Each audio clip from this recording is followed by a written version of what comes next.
हम आपके लिए लाए हैं रहस्यों और साजिशों की दुनिया, जहां रहम की कोई जगह कोई गुंजाइश नहीं, जहां मकसद पूरा करना ही जिंदगी की गारंटी होती है और जहां आदेश ना मानने का मतलब होता है मौत। जी हां, ये स्पाई लोग हैं, यहां जासूस बनाए जाते हैं। दुनिया की हर बड़ी एजेंसी मुखबिरों की सेना तैयार करती है, जो खतरनाक भी होते हैं और चालाक भी। ऑपरेशन सिंदूर के बाद भारतीय एजेंसियों ने बहुत से जासूस पकड़े हैं, जिनमें यूट्यूबर ज्योति मल्होत्रा का नाम भी है। तो सवाल उठता है कि आखिर कैसे एक सामान्य सी व्लॉगर गद्दारी पर उतर आती है, कौन बनाता है जासूस और कैसे चलता है इनका नेटवर्क। हमारे साथ इस वक्त कई खास मेहमान हमारे स्टूडियो में मौजूद हैं, उनसे आपका तारुफ करा दें। लेफ्टिनेंट जनरल संजय कुलकर्णी हमारे साथ मौजूद हैं, दीपक वोरा सर हमारे साथ मौजूद हैं, पूर्व राजदूत। विक्रम सिंह सर हमारे साथ मौजूद हैं, यूपी जैसे सूबे के डीजीपी रह चुके हैं। एनके सूद साहब हमारे साथ मौजूद हैं, पूर्व रॉ ऑफिसर, जिनका रॉ में सर्व करने का दशकों का अनुभव रहा है।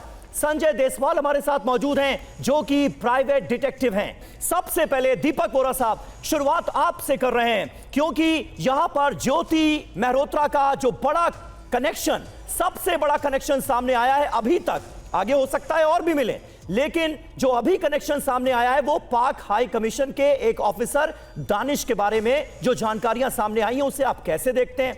क्या हाई कमीशन में मौजूद एक ऑफिसर से नजदीकियां बढ़ाकर इतना कुछ किया जा सकता है, जिसके बारे में शक है? अभी तो तफ्तीश होगी, उसके बाद कई अहम जानकारियां सामने आएंगी, लेकिन क्या यह मुमकिन है दानिश के साथ क्लोजनेस और फिर ज्योति का इस तरह से जासूसी नेटवर्क में शामिल हो जाना, आईएसआई के लिए काम शुरू कर देना?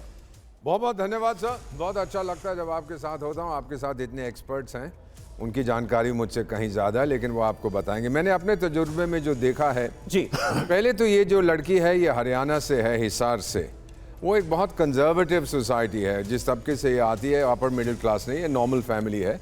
वो अपनी बेटियों को इस तरह से चीज़ें करने नहीं देते। अब हो सकता है क्योंकि ये बहुत पॉपुलर थी, पैसे आ रहे थे खूब, तो इसके फैमिली वाले भी बड़े खुश हो गए कि हाँ जी हमारी बेटी पैसे कमा रही है। That's the first thing. Second, मेरा नहीं मानना कि ये एक यूट्यूबर से जासूस बनी। मेरा मानना है कि ये जासूस थी और यूट्यूब की आड़ में अपना काम कर रही थी।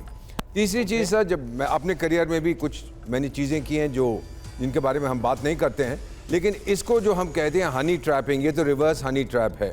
हमारे विदेश मंत्रालय में भी एक औरत होती थी, इस्लामाबाद में पोस्टेड थी, उसको भी पकड़ा गया था। उस महिला की उम्र शायद 55 साल की थी और जिस लड़के के साथ इश्क हो गया वो 30 साल का था। वहाँ पे फिर उसको वापस बुलाया, केस चला, कुछ देर की सज़ा हुई, फिर उसकी मृत्यु हो गई उस औरत की।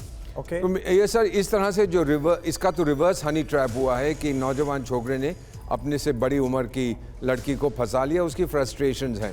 फाइनली मैं इतना कहूँगा सर कि जब इनको इनविटेशन आता था पाकिस्तान हाई कमीशन में जाने के लिए, इफ्तार डिनर पे, इस पे उस पे, उसी वक्त हमको पता लग गया था कि ये ऑल इज़ नॉट वेल। और फिर लोग मुझसे पूछते हैं कि आपने एकदम से क्यों नहीं इसके ऊपर इसको दबोचा एकदम से, व्हाई डिडंट यू अरेस्ट?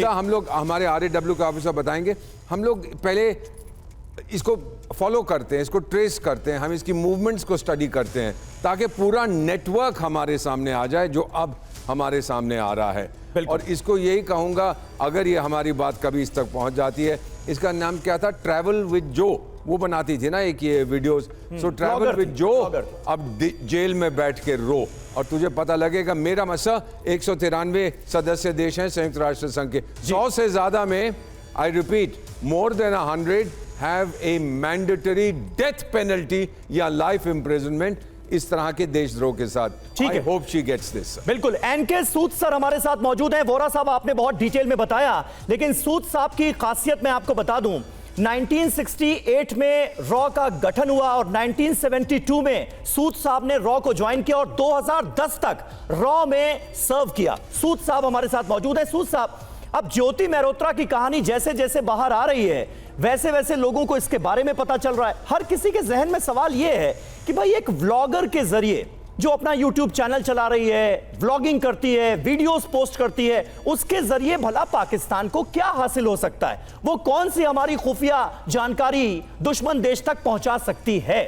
क्यों उसका चुनाव किया गया? आपको क्या लगता है? देखिए नॉर्मली क्या होता है कि जो एजेंट बनाए जाते हैं उनका एक पर्पस होता है कि वहाँ पे डिफेंस की इन्फॉर्मेशन लेना, हाँ कोई पॉलिटिकल इन्फॉर्मेशन लेना, तो नॉर्मली इस तरीके से काम किया जाता है, या कोई सिक्योरिटी रिलेटेड इन्फॉर्मेशन लेना।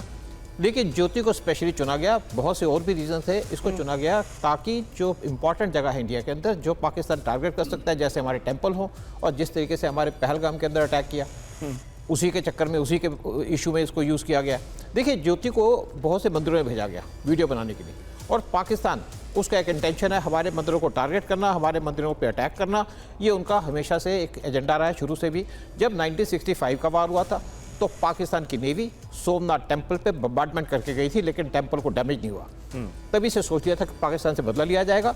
और आप देखिए जब यहाँ पे ऑपरेशन सिंधु चल रहा था तो पाकिस्तान क्या कर रहा था, गोल्डन टेम्पल पे अटैक करना, यानी कि हमारे मंदिरों पे अटैक करना, या हमारे रिलीजियस प्लेसेस पे अटैक करना। जब भी यहाँ से फॉरेन से इन्वेडर्स आते थे तो क्या करते थे, मंदिर तोड़ते थे। सोमनाथ टेम्पल भी तोड़ा गया, बाकी टेम्पल भी तोड़े गए, सब टेम्पल पे कब्जा किया गया। और ये एक इनका एजेंडा है जो पाकिस्तान आज भी फॉलो करता है। और ज्योति को एक ये भी मेन पर्पज़ है।